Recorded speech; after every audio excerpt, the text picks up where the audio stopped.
Welcome to Columbia. We're proud to be one of the best cardiac centers in the country, and we pride ourselves on the excellence of our clinical care, the amount of innovation that actually gets translated into benefiting our patients, and our superb educational program. We're one of the largest cardiology divisions in the United States with almost 200 faculty members and 50 fellows. I think the breadth and depth of the clinical experience here distinguishes us from other programs.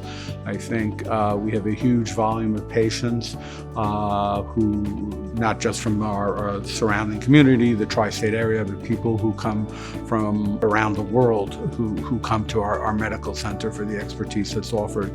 Our program is designed to train the leaders in cardiovascular diseases. Doesn't matter whether you're interested in just doing clinical work, whether you're interested in research, whether it's clinical research or whether it's basic science research. Our program is designed to train everybody in being a leader in cardiovascular diseases. We have one of the biggest heart failure programs actually in the world, including almost 33 advanced heart failure attending. We have a very deep bench. We have a lot of experts in the field. We have the leader in cardiac amyloidosis. We have the leader of mechanical circulatory support. We have the leaders in heart transplantation. I think the CCU experience here at Columbia for the fellows is really an outstanding experience. We have 28 CCU beds, all of which are covered by our cardiology fellows. The breadth and depth of the clinical experience in the CCUs, I think, is unrivaled.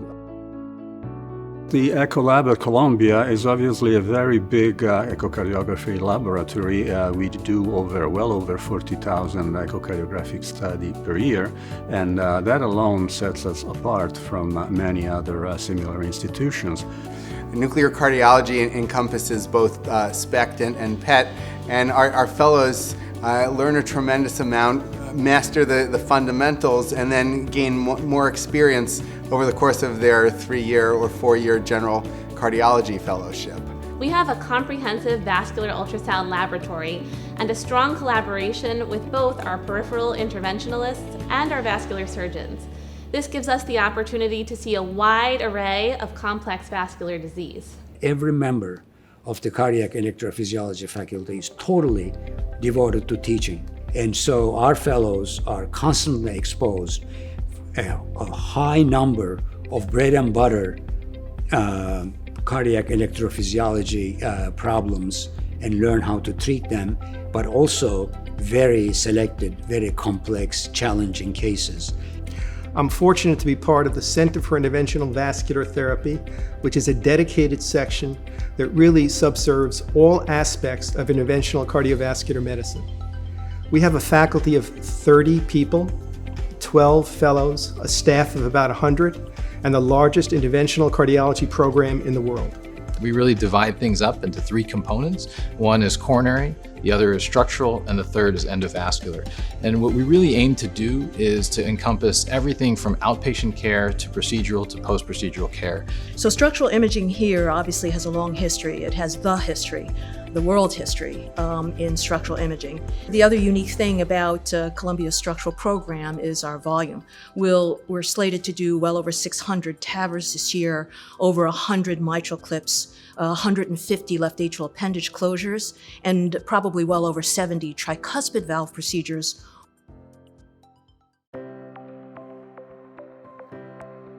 The Women's Heart Center at Columbia was born out of an idea and a necessity to provide better cardiovascular care to women in the community. We feel like women have been underserved, underdiagnosed, undertreated for their cardiovascular disease for many years, and we're trying to change that. The Women's Heart Center is really a virtual center that's geared to bringing together, subspecialists in a lot of different areas such as vascular cardiology, cardiac oncology, heart failure, to really provide the state-of-the-art care for women. Columbia is uniquely positioned both in the city of New York but also in the country. It sits in Washington Heights, a very diverse neighborhood that traditionally has a community that has not been always served the best. I think Columbia, as one of its first priorities is to serve its community.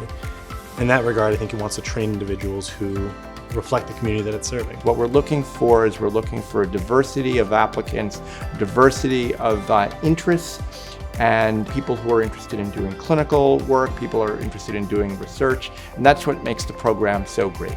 The COVID pandemic also highlighted how quickly we all responded and to the situation, and from really an overnight underwent a transformation. And I think that speaks to the caliber of our institution. Something I felt on day one, and also something that I think really came about earlier this year when we were dealing with the COVID surge. Not just community within the program, the way we supported each other, but the community and the hospital, and the community, quite frankly, in the city as a whole, the way that people supported and came together. Everybody asks everybody else for help, and everybody gives that help. Actually, training the next generation of individuals has really been a passion of mine. I think it's a calling. What distinguishes, if you will, academic institutions from other places that you can train. We're really interested in kind of career development here, not just job development. We're trying to help individuals find a niche and a focus that they can passionately study for the next 20, 30, or 40 years. What we mostly care about is training fellows to do what they want to do for the rest of their lives.